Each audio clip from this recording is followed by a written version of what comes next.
सफलता मिलेगी तो आपकी एकता से मिलेगी, आपकी एकजुटता से मिलेगी। साथियों नमस्कार, आप देख रहे हैं KBN 365 न्यूज़ नेटवर्क। साथियों आज हम आपको लेकर आए हैं तराइन। करनाल से 10 किलोमीटर दूर है तराइन। क्या विशेषता है इस कस्बे की, इस शहर की, आपको बताएंगे। आज इस कस्बे को जो है तरावड़ी के नाम से जाना जाता है और कुछ लोग जो लोकल लोग हैं ऐसे तरोड़ी भी बोल देते हैं। अगर प्राचीन इसके नाम की बात करें तो तराइन इसे बोला जाता था।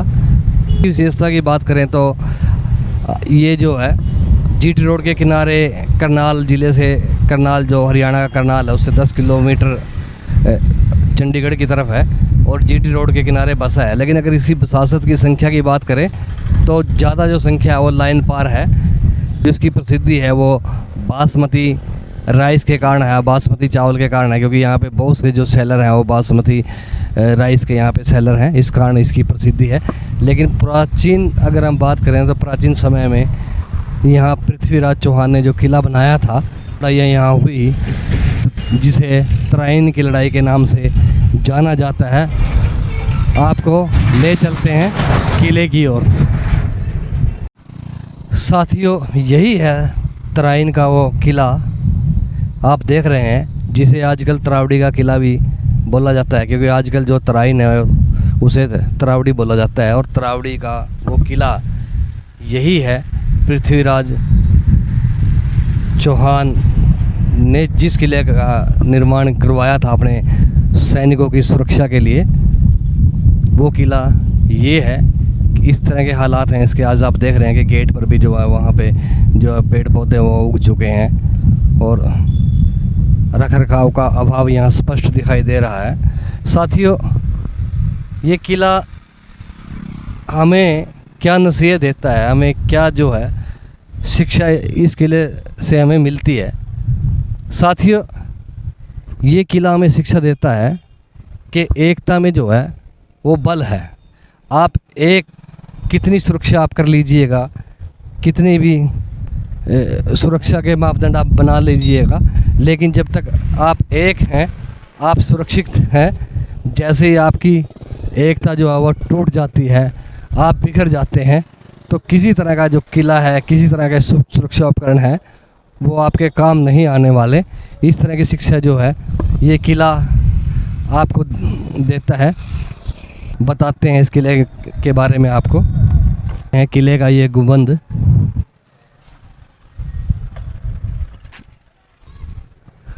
आप देख रहे हैं दीवार जो किला है, किले की दीवार पर किस तरह जो है पेड़ यहाँ उगे हुए हैं।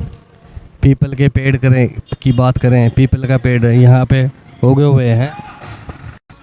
मतलब इस दीवार पर आप देख रहे हैं कि पेड़ जो है भारी संख्या में पेड़ यहाँ पे उगे हुए हैं।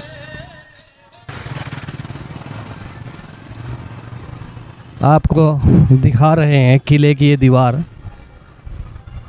यहाँ पे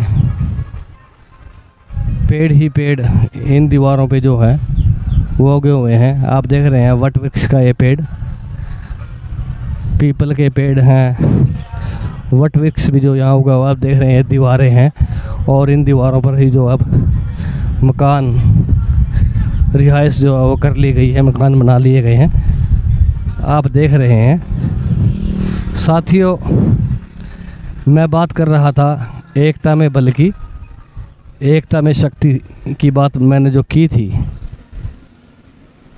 कारण क्या है? कारण क्या है कि जब इसे बनाया गया था पृथ्वीराज चौहान के द्वारा सैनिकों की सुरक्षा के लिए, जो है उन्होंने इस किले का निर्माण किया था।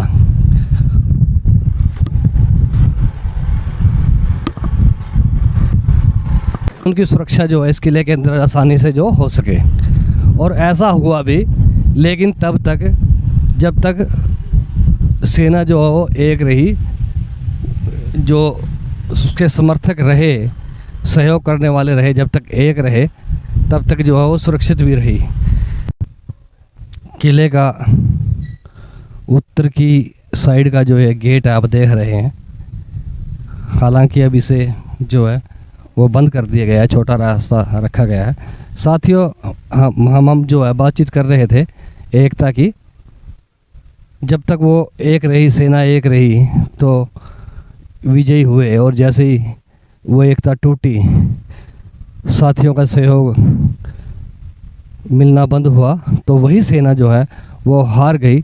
इसलिए ये जो किला है ये हमें शिक्षा देता है कि हम जो है एक रहें, तभी जो विजयी हो सकते हैं। सुरक्षा उपकरण कितने भी हैं, लेकिन ज़रूरी है एकता। आइए आपको बताते हैं उस युद्ध के बारे में, जो युद्ध यहाँ लड़े गए तराइन में, जिसे आज तरावड़ी कहा जाता है। 1191 का वो वक्त जब यहाँ पे मोहम्मद गौरी और पृथ्वीराज चौहान की सेनाओं के बीच में जो यहाँ पे लड़ाई हुई, तराइन की लड़ाई उसे बोला जाता है।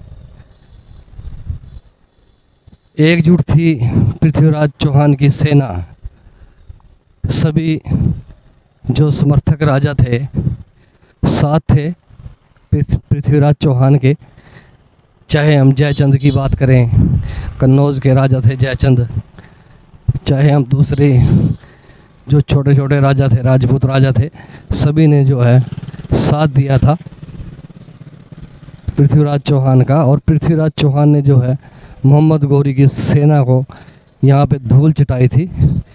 मरणासन हुए थे गौरी, वो तो गनीमत रही कि उसके सैनिक जो है उसे घोड़े पर, घायल अवस्था में जो है उसे घोड़े पर ले जाकर उसकी जान बचाई, वरना 1191 में ही जो है मोहम्मद गौरी मार दिए जाते, मर गए होते।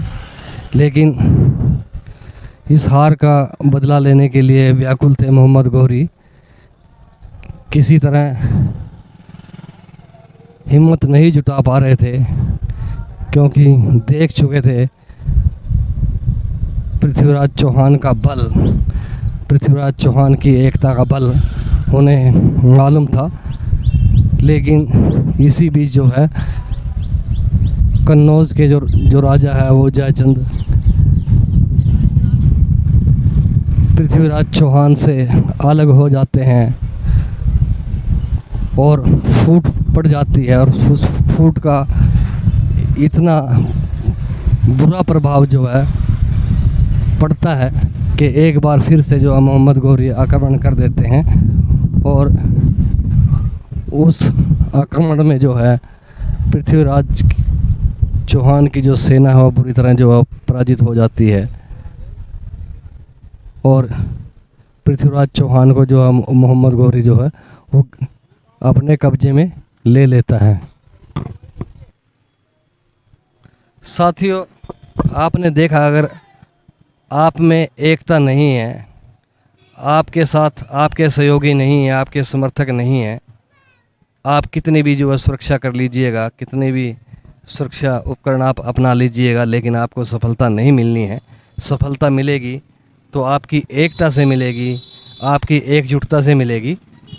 यही शिक्षा जो है काटजू नगर तरावड़ी, आज ये काटजू नगर है यहाँ तरावड़ी, जो तराइन कभी यहाँ इसे तराइन बोला जाता था। और तराइन 1191 और 1192 का तराइन का वो युद्ध, दो युद्ध यहाँ फेमस रहे हैं मोहम्मद गौरी और पृथ्वीराज चौहान के बीच में, जिन्होंने शिक्षा दी कि एकता में जो है वो बल है। आप एकजुट रहेंगे तो विजयी होंगे, आपकी एकजुटता ख़त्म होगी तो आपको कोई भी बाहरी व्यक्ति आपको पराजित कर देगा। इसलिए एकजुट रहिए, एकता में रहिए, देश को जो है वो आगे बढ़ाइए। साथियों, KBN 365 नेटवर्क को लाइक करें, सब्सक्राइब करें, शेयर करें। साथी चमन लाल के साथ मैं धर्म सिंह।